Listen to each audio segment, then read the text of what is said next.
Hey Tribals and welcome to the LJ Show. நான் Lavanya Jayakumar lavanyajaykumar.com இருந்து ரொம்ப நாள் ஆச்சு பாசிட்டிவ் திங்கிங் பற்றி பேசி இன்னைக்கு அந்த டாபிக் பற்றி பேசுவோமே அப்படின்னும் போது நான் என்ன கண்டுபிடிச்சிருக்கேன் பாருங்க. என்னோட ஒர்க் ஸ்பேஸ்லேருந்து ஒரு குட்டி நோட். அது என்ன சொல்லுதுன்னா, no poison can kill a positive thinker and no medicine can save a negative thinker. Okay, no poison can kill a positive thinker and no medicine can save a negative thinker. எவ்வளோ உண்மை இல்லை, கோழிக்கிற்கெல்லாம் இருந்தாலும் இதில் அவ்வளோ அர்த்தங்கள் ஒழிஞ்சிட்டு இருக்கு. இது என்னோட ஃபேவரட் கோட்டுமே கூட. இதை பற்றி இன்றைக்கி நான் அவங்க கூட டிஸ்கஸ் பண்ணணும்னு நினச்சேன். இது லிட்ரலாக வந்து பாய்சன் கொடுத்தா அவங்க போயிட மாட்டாங்களா அப்படின்ற மாதிரி கிடையாது. எவ்வளோ அடிகள் நமக்கு லைஃப் கொடுத்தாலும், எவ்வளோ பெரிய சேலஞ்ச் நம்மளோட பிஸ்னஸ் கரியர், நம்மளோட பர்சனல் லைஃப் கொடுத்தாலும் அதெல்லாம் மீறி அதை தாங்கிறதுக்கான வலிமை ஒரு பாசிட்டிவ் திங்கருக்கு இருக்குது. அதே இஷ்யூஸ் வந்து ஒரு நெகட்டிவ் திங்கருக்கு போகும்போது ஐயையோ அப்படின்னு சொல்லிட்டு அவங்க அந்த இடத்துலயே உட்காந்துருவாங்க. ஆனால் ஒரு பாசிட்டிவ் திங்கராக இருக்க நம்ம கம்யூனிட்டி, நம்மளோட ட்ரைபர்சன் கம்யூனிட்டியில் இருக்க நாம எல்லாருமே என்ன பண்ணுறோம்னா அடுத்த அடி எடுத்து வைக்கிறோம். எனக்கு தெரிஞ்சு நீங்கள் பாசிட்டிவ் திங்கிங் உங்கள் லைஃப்பில் ஒர்க் அவுட் ஆகுமா ஆகாதான்ட்டு இன்னுமே நிறைய பேர் கேள்விகள்லாம் கேட்டு சுற்றிட்டு இருக்காங்க. எந்த ஒரு நெகட்டிவ் திங்கருமே உலகத்துக்கு தேவையான எந்த ஒரு விஷயத்தையுமே வந்து இன்வென்ட் பண்ணதே கிடையாது. எல்லா சயின்டிஸ்ட்டுமே பார்த்தீங்கன்னா அவங்க ஒரு விஷனரியாக தான் இருந்திருக்காங்க. அவ்வளோ நெகட்டிவிட்டி அவங்களோட லைஃப்பில் வரும், அவ்வளோ சேலஞ்சஸ் வரும், அவ்வளோ ப்ராப்ளம்ஸ் வரும். அது எல்லாத்தையுமே ஓவர் கம் பண்ணி தான் அவங்களோட இன்னோவேஷன்ஸை படிச்சுக்கிட்டு இருக்காங்க, அவங்களுக்கான டிஸ்கவரிஸை கண்டுபிடிக்கிறாங்க. அது கொலம்பஸாக இருந்தாலும் சரி, தாமஸ் ஆல்வா எடிசனாக இருந்தாலும் சரி, எயின்ஸ்டீனாக இருந்தாலும் சரி, நியூட்டனாக இருந்தாலும் சரி, அவங்களுக்குன்னு இருக்கிற ஒரு நோக்கத்துல இது ஏதோ ஒரு விஷயம் இருக்கு, இதை நான் கண்டுபிடிக்க போறேன் அப்படின்றதுல அவங்க விடாக்கண்டிகையா இருந்ததால தான் அதை அவங்க கண்டுபிடிக்கிறாங்க. உங்களோட இலக்கு அப்படின்ற ஒரு விஷயம் இருக்கும்போது இதுதான் எனக்கு கனவு, இதை நோக்கி தான் நான் போய்கிட்டு இருக்கேன், இதுதான் என்னோட தீர்க்கமான இலக்கு அப்படின்ட்டு நீங்க ஒன்று நிர்ணயிச்சிருக்கும் போது அதை நோக்கி நீங்க போகிறதுக்கு கண்டிப்பா உங்களுக்கு பாசிட்டிவ் திங்கிங் அவசியம். பாசிட்டிவ் திங்கிங்கா எப்படி மாறுது, என்னோட லைஃப்ல பாசிட்டிவ் திங்கிங்கை நான் ஏன் உயர்த்திக்கணும், நெகட்டிவிட்டி பயஸ்னா என்ன அப்படின்றதுக்கெல்லாம் நம்ம நிறைய வீடியோஸ் பண்ணியிருக்கோம். என்னோட பெஸ்ட் வீடியோஸில் ஒன்று நான் என்ன நினைக்கிறேன் அப்படின்னா, பாசிட்டிவ் திங்கிங் ஒர்க் ஷாப் நான் மாஸ்டர் கிளாஸ் சீசன் 1 பண்ணியிருந்தேன். அதோட ஒரு சின்ன பார்ட்டை வந்து நான் யூடியூப்லேயும் ஷேர் பண்ணியிருந்தேன், ஒரு டெமோ வீடியோவாக. ஜஸ்ட் பாசிட்டிவ் திங்கிங் அப்படின்னு போட்டு சர்ச் பண்ணி பாருங்கள். அதில் பயிற்சி பட்டறைன்ற வார்த்தையோட அந்த தம்ப்நெயில் வந்ததுன்னா அந்த வீடியோவை கண்டிப்பாக போய் செக் பண்ணுங்கள். அது உங்களோட லைஃப்பில் நெகட்டிவிட்டினா என்ன, நெகட்டிவிட்டி பயஸ்னா என்ன, மீடியா எப்படி என்ன அட்வான்டேஜ் எடுத்துக்கலாம், நான் ஏன் வந்து சோஷியல் மீடியாவில் வந்து கடிவாளம் போட்டுட்டு உட்காந்துருக்கணும், ஏன் அந்த பக்கத்தில் எனக்கு பிடிச்ச விஷயங்களை வச்சுருக்கணும், ஏன் நான் இவ்வளவு நண்பர்களை சேர்த்து வச்சுட்டு இருக்கக்கூடாது, இதெல்லாம் என்ன எப்படி ஸ்பாயில் பண்ணுது அப்படின்ற பல விஷயங்களை நீங்கள் ரொம்ப சயின்டிஃபிக்கலாக ரிசர்ச் ஓரியன்டாக உங்களால் கற்றுக்க முடியும். ஓகே, ஸோ பாசிட்டிவ் திங்கிங் அப்படின்றது சயின்டிஃபிக்கலி ப்ரூவன் கான்செப்ட். நம்மளுக்கு நெகட்டிவ் திங்கிங்கும் இருக்குது, பாசிட்டிவ் திங்கிங்கும் இருக்குது.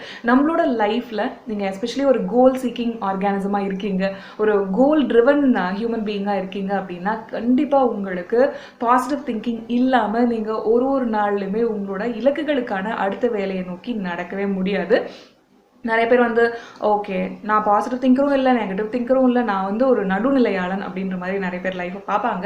அது ஒரு கான்செப்ட் இருக்குது, ஆனால் அதுலேயும் நிறைய அட்வான்டேஜும் இருக்குது, டிஸ்அட்வான்டேஜும் இருக்குது அப்படின்றத நான் சொல்லுவேன். அவங்க வந்து நம்மளோட டார்கெட் ஆடியன்ஸ் கிடையாது, நம்மளோட கம்யூனிட்டியில் அவங்க கிடையாது. ஸோ நீங்கள் ஒரு இலக்கை நோக்கி பயணிக்கிற ஆளாக இருந்தீங்க அப்படின்னா கண்டிப்பாக எந்த ஒரு விஷனரியும் நீங்கள் கேட்டு பாருங்கள். ஆமாம் எனக்கு பாசிட்டிவ் திங்கிங் நிறையவே இருக்குது அப்படின்னு சொல்லுவாங்க. அவங்களுக்கு அந்த விஷயங்கள்லாம் எதெல்லாம் ஒர்க் அவுட் ஆகாது அப்படின்ற புரிதல் இருக்கும். என்னோட பாத்தில் வந்து சேலஞ்சஸே இருக்க போகிறது கிடையாது, என்னோட பாத்தில் வந்து எந்த ஒரு துன்பங்களுமே இருக்கிறது கிடையாது அப்படின்னு திங்க் பண்ணுறது பாசிட்டிவ் திங்கிங் கிடையாது. அது அப்சர்டிட்டி, அது நான்சென்ஸ். கரெக்டாக நம்மளோட லைஃப்பில் எந்த சேலஞ்ச் வந்தாலுமே, விஷமே கொடுத்தாலுமே ஓகே குடிச்சிட்டு அடுத்த செகண்ட் நான் வந்து பிழைக்கணும் அப்படின்றது வில் பவர் இருக்கணும். அப்போ தான் வந்து நம்ம டாக்டருக்கு கால் பண்ண முடியும், இல்லை ஒரு ஆம்புலன்ஸுக்கு கால் பண்ண முடியும் இல்லையா. அந்த பாம்பு கடிக்கிற கதை தான், பாம்பு கடிச்சதுக்கு விஷேறி போனவங்களை விட அது பயத்தில் போனவங்க தான் ரொம்ப ஜாஸ்தி இல்லையா. ஸோ ஓகே, அடுத்த விஷயம் என்ன நான் இங்கே பண்ணணும், அடுத்த தீர்வு என்ன, இதில் நான் என்ன சொல்யூஷன் பார்க்கணும், ஓகே இந்த விஷயத்தில் நான் மாட்டிக்கிட்டு இருக்கேன், இதுலேருந்து நான் மீள்றதுக்கு என்ன அடுத்த வழி அப்படின்ட்டு நீங்கள் கொஞ்சம் ஓப்பன் ஆகிறதுக்கு, நீங்கள் அந்த ஒரு குட்டி வட்டத்திலேருந்து வெளியே வந்து பூதாகரமாக திங்க் பண்ணுறதுக்கு, பெரிய கழுகு பார்வை பார்க்குறதுக்கு கண்டிப்பாக உங்களுக்கு பாசிட்டிவ் திங்கிங் வேணும். என்னோட லைஃப்ல ஒரு நாளுமே நான் எந்திரிக்கும் போது நல்ல கிரேட்ஃபுல்லான ஹார்ட்டோட நான் எந்திரிக்கிறேனா அப்படின்றதுல ரொம்ப உன்னிப்பாக கவனிச்சிருப்பேன். அந்த கிராட்டிடியூட் மெடிடேஷன் வந்து என்னோட லைஃப்பை இன்னும் பாசிட்டிவாக மாற்றுறதுக்கு, என்னோட கொடைகளில் இன்னுமே நான் வந்து அதை பார்க்குறதுக்கு, இன்னும் கண்ணு திறந்து பார்க்குறதுக்கு, அதை ஆராதிக்கிறதுக்கு, என்னோட லைஃப்பில் இவ்வளோ இருக்கே அப்படின்றத அந்த ஒரு நிறைவான மனசை எனக்குள்ளே கொண்டு வர்றதுக்கு கிராட்டிடியூட் எனக்கு ரொம்பவே ஹெல்ப்ஃபுல்லாக இருக்குது. Gratitude meditation, gratitude prayer, gratitude Journal, இது எல்லாத்தையுமே நான் இப்போ ரொம்ப சீரியஸாக பண்ணிட்டு இருக்கேன். நான் ரொம்ப கண்டினியூஸாக பண்ணுற ஒரு ப்ராப்பர் மெடிடேஷன் அப்படின்னா எனக்கு தெரிஞ்சது கிராட்டிடியூட் மெடிடேஷனாக இருக்குது. எனக்கு ரொம்ப ஈஸியாகவும் இருக்குது. நான் ரொம்ப அதுக்காக அங்கலாய்க்கணும் அப்படின்ற அவசியம் இல்லாமல் ரொம்ப ஈஸியாக என்ன அந்த பாசிட்டிவிட்டி அப்படின்ற குரூப்பில் கொண்டு போகிறதுக்கு எனக்கு இந்த கிராட்டிடியூட் அப்படின்ற கான்செப்ட் ரொம்ப ரொம்ப ரொம்ப உதவி செய்யுது. உங்களோட நாளை ஆரம்பிக்கும் போது ஒரு பாசிட்டிவ் இன்டென்ஷனோட ஆரம்பிங்க. நம்ம இலக்குகளுக்கு பெரிய இன்டென்ஷன் செட் பண்ணுறோம், இதுதான் வேணும் அப்படின்ற மாதிரி, இதுதான் எனக்கு வேணும் அப்படின்ட்டு மேனிஃபெஸ்ட் பண்ணுறதுக்கு, எக்ஸ்பெக்ட் பண்ணுறதுக்கு இன்டென்ஷன் நீங்கள் செட் பண்ணுவீங்க இல்லையா? ஸோ உங்களோட நாளுக்கும் அந்த இன்டென்ஷனை செட் பண்ணுங்கள். ஒரு குட்டி இன்டென்ஷன், இன்னைக்கு இதுதான் என்னோட இன்டென்ஷன், இதுதான் என்னோட பாசிட்டிவ் இன்டென்ஷன் அப்படின்ட்டு, இதை தான் நான் எதிர்நோக்கி காத்துட்ருக்கேன், இதுதான் என்னோட லைஃப்பில் வரணும் அப்படின்ட்டு ஆசைப்பட்டு இன்னைக்காக நான் இன்னைக்கு இந்த நாளை வந்து எதிர்நோக்குறேன், ரொம்ப ஆர்வமாக நான் இதுக்காக எக்ஸ்பெக்ட் பண்ணிகிட்ருக்கேன் அப்படின்ட்டு ஏதோ ஒரு சின்ன விஷயமா இருக்கட்டும், அந்த ஒரு விஷயத்துக்காக அந்த பாசிட்டிவ் எக்ஸ்பெக்டன்சியை வச்சுருங்க. நிறைய ரிட்டையர்டான ப்ரொஃபஷனல்ஸ் கூட அவங்களுக்கும் ஒரு பாசிட்டிவாக விஷயங்கள் லைஃப்பில் நடக்கும்போது அவங்க வந்து அந்த லைஃப்பை இன்னும் பெட்டராக கொண்டு போவாங்க. அவங்களோட லைஃப்பில் புது புது சம்பவங்கள் அரங்கேறும் போது தான் அவங்க லைஃப்பில் கொஞ்சம் மீனிங் இருக்கிறதையும் பார்ப்பாங்க. சீனியர் சிட்டிசன்ஸ்க்குமே இது பொருந்தும். நம்ம யங்ஸ்டர்ஸாக இருக்கும்போது அதெல்லாம் நமக்கு அவ்வளோ பெருசாக தெரியாது. நம்ம டெய்லி லைஃப் ரொம்ப ஃபாஸ்ட்டாக போகிற மாதிரி உணர்றோம். ஏன்னா நம்மளுக்கு நிறைய விஷயங்கள் எக்ஸ்பெக்ட் பண்ணுறதுக்கு வயசு இருக்கிறதால. இந்த பாசிட்டிவ் எக்ஸ்பெக்டன்சியை நீங்கள் லாங் டர்மாக திரும்பி பார்க்கும்போது கண்டிப்பாக நம்ம உணர முடியும், என் லைஃப்பில் இவ்வளோ பெரிய பாதையை நான் கடந்து வந்திருக்கேன் அப்படின்னு சொல்லிட்டு. ஆனால் டெய்லியுமே நீங்கள் நிறைய சம்பவங்களை கிடைக்கிறீங்க, நிறைய மனிதர்களை கடக்குறீங்க இல்லையா, நிறைய மணித்துளிகளை கடக்குறீங்க. அந்த மணித்துளிகளை கடக்கிறதுக்கு நீங்கள் என்ன இன்னைக்கு எக்ஸ்பெக்ட் பண்ணுறீங்க? நான் இன்னைக்கு ஒரு முக்கியமான கிளையண்டோட சைனிங் எதிர்பார்க்குறேன். ஓகே, அதுதான் நான் எதிர்பார்க்குறேன். இது கிடைக்குமா கிடைக்காதா அப்படின்ற ஒரு கன்ஃபியூஷன் எனக்கு இல்லை. அதுக்கான முழு மூச்சோட நான் இன்னைக்கு இறங்கி அந்த எல்லா வேலைகளையும் செய்ய போகிறேன். அதுதான் நான் இன்னைக்கு ரொம்ப ரொம்ப ரொம்ப மனப்பூர்வமாக எக்ஸ்பெக்ட் பண்ணுறேன். என்னோட மைண்டில் வந்து டவுட்ஸே கிடையாது. நான் அதை வந்து ரொம்ப அப்பட்டமாக வந்து நம்புகிறேன். அதுக்கு நான் தகுதியானவ அப்படின்றதும் நான் நம்புகிறேன். அதுக்கு நான் தகுதிப்படுத்திக்கிட்டு இருக்கேன் என்ன அப்படின்றதையும் நான் நம்புகிறேன். இந்த ஒரு க்ளோஷர், இந்த ஒரு சேல்ஸ் க்ளோஷர், இது மட்டும்தான் என்னோட மைண்ட் ஃபுல்லாக நிறைஞ்சிருக்கு. ஓகே, நான் இந்த ஒரு இன்டென்ஷன் செட் பண்ணியிருக்கேன், எனக்கு இந்த கிளையண்ட் க்ளோஷர் வேணும், இந்த சேல்ஸ் க்ளோஷர் எனக்கு வேணும். இன்னைக்கு நடக்கல, மேபி நாளைக்கு நடக்கலாம். அதுக்கு திரும்பவும் நான் எக்ஸ்பெக்டேஷனோட எழுந்திருப்பேன். ஓகே, அது ஒர்க் அவுட்டே ஆகலை, ஆனாலும் அதுக்காக நான் தகுதிப்படுத்திட்டு இருக்கேன். என்ன எனக்குள்ள நான் வளர்ந்துருக்கேன், நிறைய லேர்ன் பண்ணியிருக்கேன். அதுக்கான ப்ரெசன்டேஷன்லேருந்து, அதுக்கான சேல்ஸ் பிட்ச்லேருந்து, அதுக்கான கரெக்டான அவங்கள அப்ரோச் பண்ணுறதுலேருந்து, ஒரு பிஸ்னஸ் டெவலப்மெண்ட் ஆக்டிவிட்டிலேருந்து, கரெக்டான ஒரு மார்க்கெட்டிங் ஆக்டிவிட்டிலேருந்து, இவ்வளோ விஷயங்களை நான் ஒரு பர்டிகுலர் கிளையண்ட்டுக்காக, அவங்களோட இண்டஸ்ட்ரியை படிக்கிறதுக்காக நான் எவ்வளோ விஷயங்களை கேதர் பண்ணியிருப்பேன்ல. அது ஒரு லேர்னிங் எக்ஸ்பீரியன்ஸ். திரும்பி பார்க்கும்போது உங்களுக்கு ஃபெயிலியரே இல்லையே. ஏன்னா இதுக்கும் ஒரு கேள்வி இருக்கும். ஓகே, நான் இந்த நாளை பாசிட்டிவாக எக்ஸ்பெக்ட் பண்ணுறேன், ஆனால் எண்ட் ஆஃப் த டே அது நடக்கலைன்னா நான் என்ன பண்ணுறது லாவண்யா? அடுத்த நாளும் எனக்கு எப்படி ஒரு பாசிட்டிவிட்டி வேணும்?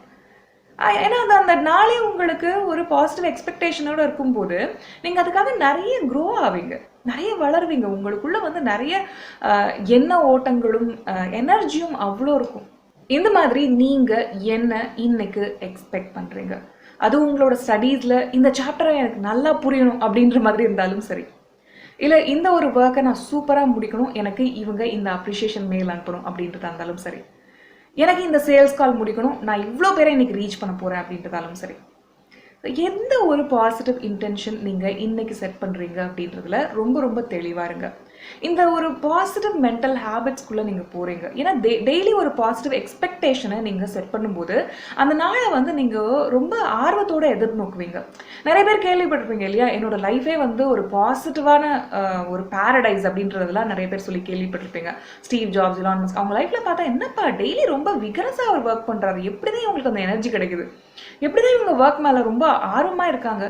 அதுக்கு பின்னாடி நிறைய சைக்காலஜி இருந்தாலும் ஒரு சின்ன கான்செப்ட், பாசிட்டிவ் எக்ஸ்பெக்டன்சி அப்படின்ற இந்த ஒரு சின்ன கான்செப்ட் உங்களுக்கு ரொம்பவே ஹெல்ப் பண்ணும். டெய்லி ஒரு நாளைக்கு நீங்கள் எந்திரிக்கும் போது ஏதோ ஒரு விஷயத்த பாசிட்டிவாக உற்று நோக்கி எந்திரிக்கிறீங்க இல்லையா? ஐயோ திராபை, இன்னைக்கு ஏண்டா இந்த நாள் விடிஞ்சதோ, ஏண்டா மண்டே வந்துச்சு அப்படின்ற மாதிரி நீங்கள் வாழ்க்கையை வாழலை. வாவ் மண்டே, இன்னைக்கு இந்த விஷயத்தை நான் எக்ஸ்பெக்ட் பண்ணுறேன், இன்னைக்கு இந்த விஷயம் என்னோட லைஃப்பில் நடக்கணும்னு நான் விரும்புகிறேன், இந்த விஷயம் நடந்ததுன்னா நான் இவ்வளோ சந்தோஷப்படுவேன். நீங்கள் ஒரு பாசிட்டிவ் திங்கராக மாறணும் அப்படின்னா, உங்களுக்குள்ள நிறைய பாசிட்டிவ் ஆட்டிடியூட் இருக்கணும் அப்படின்னா, அந்த பாசிட்டிவ் எக்ஸ்பெக்டேஷனை நீங்கள் இன்னும் நிறைய உங்களோட லைஃப்பில் வளர விடுங்க. டெய்லி ஒரு பாசிட்டிவ் இன்டென்ஷனோட உங்களோட லைஃப்பில் ஆரம்பிங்க. அதுக்கு கிராட்டிடியூட் மெடிடேஷன் எனக்கு வந்து ரொம்ப ரொம்ப ஈஸியஸ்ட் ஸ்டெப் நான் சொல்வேன். ஓகே, ஏன்னா நிறைய பேருக்கு வந்து நான் என்ன பாசிட்டிவ் இன்டென்ஷன் மாறணும் அப்படின்னா, எனக்கு வந்து இப்போ அந்த மாதிரி ஃபீலிங்கே இல்லையே அப்படின்ற மாதிரிலாம் நிறைய பேர் ஃபீல் பண்ணுவாங்க. அந்த பாசிட்டிவ் இன்டென்ஷன்றது உங்களோட லைஃப்லேயே திருப்பி போடுற மாதிரி டெய்லி நம்ம ஒரு பாசிட்டிவ் இன்டென்ஷன் செட் பண்ண முடியாது. இன்றைக்கே நான் வீடு வாங்கிடுவேன், இன்றைக்கி என்னோட கார் வாங்கிடுவேன், இதெல்லாம் பெரிய கோல், கண்டிப்பாக நம்ம அச்சீவ் பண்ணுவோம். அதுக்கு ஒரு குட்டி இன்டென்ஷன் என்ன, நான் எனக்கு போய் ஒரு ஸ்டோரை பார்த்துட்டு வருவேன், இல்லைன்னா ஆன்லைனில் எனக்கு பிடிச்ச கார் மாடல்ஸ் எல்லாம் நான் பார்க்க போகிறேன். ஒரு பாசிட்டிவ் இன்டென்ஷன். ஓகே, உங்களுக்கு புரியுதா? அது ஒரு பெரிய கோலே. இன்றைக்கி நீங்கள் எக்ஸ்பெக்ட் பண்ணுற ஒரு விஷயம். நான் ரொம்ப எக்ஸைட்டடாக இருக்கேன் இந்த கார் மாடல்ஸ் எல்லாம் இந்த ஆன்லைன் ஸ்டோரில் நான் பார்க்குறதுக்கு, ஒரு வர்ச்சுவல் டூர் போகிறதுக்கு. ஒரு குட்டி பாசிட்டிவ் இன்டென்ஷன் இல்லையா? அது உங்களோட லைஃப்பை இன்னும் எக்ஸைட்டிங்காக மாற்றுது. ஸோ இந்த மாதிரி பாசிட்டிவ் இன்டென்ஷன்ஸை செட் பண்ணுங்கள். அப்போது உங்களோட ஒரு நாள் முழுக்க நீங்கள் பாசிட்டிவ் எக்ஸ்பெக்டேஷனோடு இருக்கீங்க. அந்த ஒரு குட்டி குட்டி ஹேபிட்ஸ் தான் இல்லையா நம்மள நிறைய பாசிட்டிவிட்டிக்கு ஆளாக்குது. நீங்கள் பாசிட்டிவிட்டி பற்றி இன்னும் நிறைய தெரிஞ்சுக்கணும் அப்படின்னா, நம்மளுக்கு நிறைய எல்ஜே ஷோஸ் முழுக்கவே வந்து பாசிட்டிவிட்டி தொடர்பான வீடியோக்கள் இருக்குது. நிறைய ஸ்ட்ராட்டஜிக்கலாகவும் டாக்டிக்கலாகவும் நிறைய விஷயங்கள் நான் கொடுத்துக்கிட்டே தான் இருக்கேன். நம்ம ட்ரைபாசம் கம்யூனிட்டியோட கான்செப்டே என்ன? பாசிட்டிவிட்டி வின்ஸ் இல்லையா? நம்ம பாசிட்டிவ் வைப்ஸோட இருக்க ஒரு கம்யூனிட்டி. ஸோ இந்த வீடியோ உங்களுக்கு ரொம்பவே யூஸ்ஃபுல்லாக இருந்திருக்கும் அப்படின்னு நினைக்கிறேன். இன்னைக்கான ஒரு பாசிட்டிவ் இன்டென்ஷன் செட் பண்ணுங்க, அதை எனக்கு ஃபுல்லாக எக்ஸ்பெக்ட் பண்ணுங்க, அந்த ஹேபிட்டை டெய்லி உங்களுக்குள்ள வளர விடுங்க. அது பெரிய எக்ஸ்பெக்டேஷனாக இருக்கணும்னு அவசியம் இல்லை. அது ஒரு குட்டி பாசிட்டிவ் இன்டென்ஷனாக இருக்கட்டும், பாசிட்டிவ் எக்ஸ்பெக்டேஷனாக இருக்கட்டும், அது உங்களோட கோலில் ஒரு குட்டி பாதியாக இருக்கும்போது இன்னும் நீங்கள் தீவிரத்தன்மையோட அந்த கோலில் வந்து ஐஸ் ஆன் த ப்ரைஸ்ன்னு நான் சொல்லுவேன் இல்லையா, அதை வச்சிருக்கிறதுக்கு ஆப்பர்ச்சுனிட்டி கொடுக்குது. ஓகே, ஃபார் எக்ஸாம்பிள் இன்னைக்கு நான் ஒரு கிளைண்ட் க்ளோஷர் பண்ண போகிறேன் அப்படின்னா, ஓகே இந்த ஒரு பர்டிகுலர் ஐடியா எனக்கு தெரியுமே, மேபி நான் இந்த ஒரு புக்கு படிக்கலாமா, ஓகே இந்த விஷயத்தை நான் தெரிஞ்சுக்கணும், மேபி இந்த மென்டார் கிட்ட நான் ஒரு கோச்சிங் ஸ்ட்ராட்டஜி செஷன் எடுத்துக்கலாமா, ஜாலி, ஓகே நான் இன்னைக்கு போகிறேன், இந்த ஒரு கோர்ஸ் ஒரு 1 hour தான் இது இருக்குது, நான் ஜாயின் பண்ணலாமா, இல்லை இந்த ஒரு வெபினார் அட்டன் பண்ணலாம், இப்படிலாம் நான் திங்க் பண்ணிட்டு இருப்பேன். ஓகே, அது வந்து எந்திரிக்கும் போதே ஓகே நம்ம இதை இன்னைக்கு பண்ண போகிறோம், இதை இன்னைக்கு முடிக்க போகிறோம் அப்படின்ற ஒரு ஆர்வம் இருக்கும். அது ஒரு லேர்னிங் கோலாகவுமே எனக்கு மாறும்போது எனக்கு ரொம்ப இன்ட்ரெஸ்டிங்காக போகுது லைஃபு. ஸோ என்னோட ஒரு சீக்ரெட், எப்படி லாவண்யா நீங்கள் பாசிட்டிவ் எனர்ஜியோடு இருக்கீங்க அப்படின்ற ஒரு கேள்வி உங்கள் மனசில் இருந்தது அப்படின்னா, இதுதான் என்னோட கோல்ஸில் இருக்க ஒரு குட்டி பகுதியை டெய்லி நான் ஒரு பாசிட்டிவ் இன்டென்ஷனை செட் பண்ணிப்பேன். அது டெய்லி நான் பாசிட்டிவாக எக்ஸ்பெக்ட் பண்ணவும் ஆரம்பிப்பேன். மறந்துடாதீங்க, இந்த ஒரு கோட் நம்ம ஆரம்பித்தோம். அது என்ன? No poison can kill a positive thinker and no medicine can save a negative thinker. இன்னைக்கு ஃபுல்லாக இதை பற்றி கொஞ்சம் யோசிச்சுக்கிட்டு இருங்க. நாம இன்னொரு எல்ஜே ஷோல கண்டிப்பா சந்திப்போம். அண்ட் இன்னும் நீங்க personal development master class season 1, 2 இதுல ஜாயின் பண்ணலன்னா அது எல்லாமே lavanyajaykumar.comல உங்களுக்காக வெயிட் பண்ணிட்டு இருக்கு. உங்களை ஒரு பெரிய பாசிட்டிவ் திங்கரா மாத்துறதுக்கு, உங்களோட சப்கான்ஷியஸ் ரீப்ரோகிராமிங்க்கு எல்லாத்துக்குமே சிலபஸ் எல்லாம் ஸ்டடி பண்ணிட்டு பொறுமையா அதுல எல்லாத்துலயுமே ஜாயின் பண்ணுங்க. உங்களை நான் personal development master class season 1 and 2ல சந்திக்கிறதுல ரொம்ப ஆர்வமா வெயிட் பண்ணிட்டு இருக்கேன். இன்னொரு எல்ஜே ஷோல சந்திப்போம். அது வரைக்கும் லாவண்யா ஜெயக்குமார்.